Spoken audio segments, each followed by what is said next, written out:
Unang-una, Ping, nagpaalam ako sa'yo. Miss Direk Arlene, nagpaalam po ako sa inyo. Yun sa gagawin ko.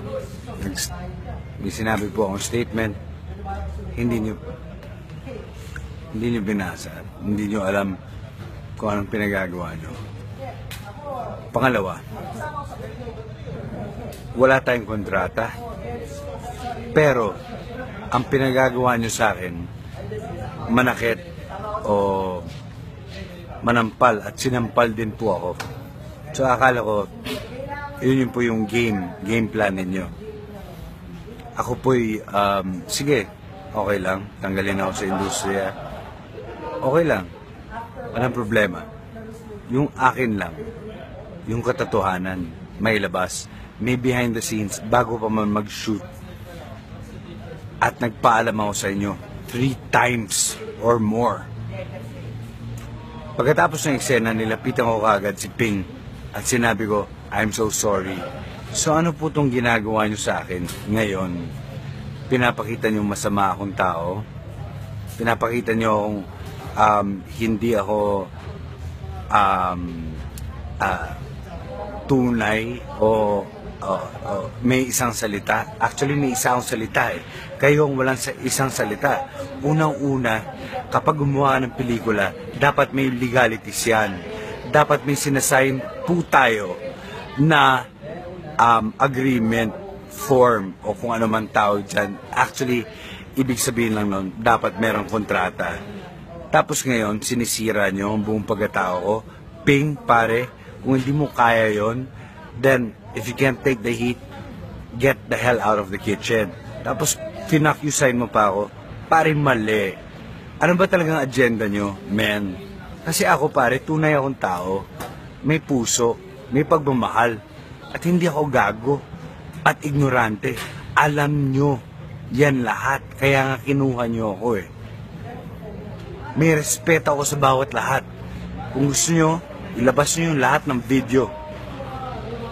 BTS, yan ang makapagpatunay ka. Dahil before ka ginapos, ako pa nagsabi, paupuin naman si Sir Ping. Kaya, hirap siya. Bakit nyo ginaganito? Meron ba kayong vendetta against me? Wala naman akong ginagawang mali sa inyo.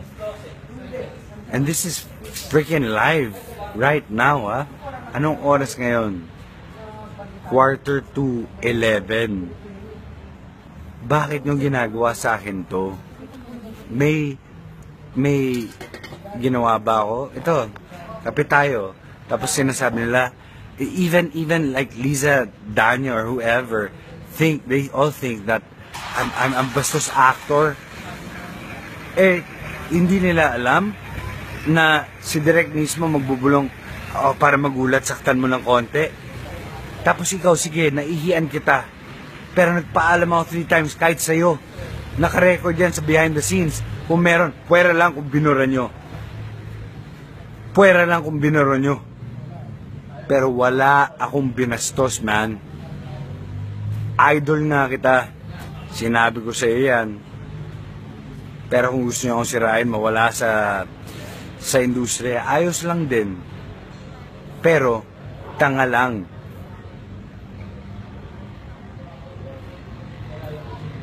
Tanga lang talaga ang mga didikit sa inyo. Sa mga nagsasabi sa Diyos ko, huwag nyo naman idamay ang aking Diyos at ang aking relihiyon. Dahil isa yun na paninindigan. Kayo ang bastos at walang Diyos at pinaniniwalaan. Lasing? Anong lasing? Pakita nyo lahat. Yung mga eksena. Tapos, tsaka natin pag-usapan. Bakit yung sinisira ang buong pagkatao? Ako hindi ako natatakot. Dahil alam ko nasa tama ako eh. Ano bang gusto nyong gawin para sa pelikulang to? May ulterior motive ba kayo? Ano nga ba? Mag-isip kayo. Lawyer up. Sige na. Pwede lang kapag binura lahat ng BTS dahil before pa mag-shoot nung last scene natin, lahat yon naka-record. Pito pa nga yata yung kamerang gamit nyo. Wala naman siraan. Trabaho at serbisyo lamang. Kung ayaw nyo ako sa industriya, sabihin nyo sa akin, okay lang. I will move on. Dahil hindi lang naman ito yung buhay ko. Sinungaling kayo at sama ng mga puso nyo. Magdasal kayo. Mahal ko kayo at nirerespeto ko pa rin kayo. Maraming salamat. Direk Arlene, sinasabi mo mahal mo ako. Ito ang tinatawag na kaplastikan at panggagamit at walang paninindigan. Lahat kayo, walang pinagkaiba sa film na gusto mong i-portray o ipalabas. Yung mga EJK, yung mga pinapatay, lahat kayo naglolokohan eh. Kasi gusto nyo lang kumita at magkaroon ng ingay at pangalan.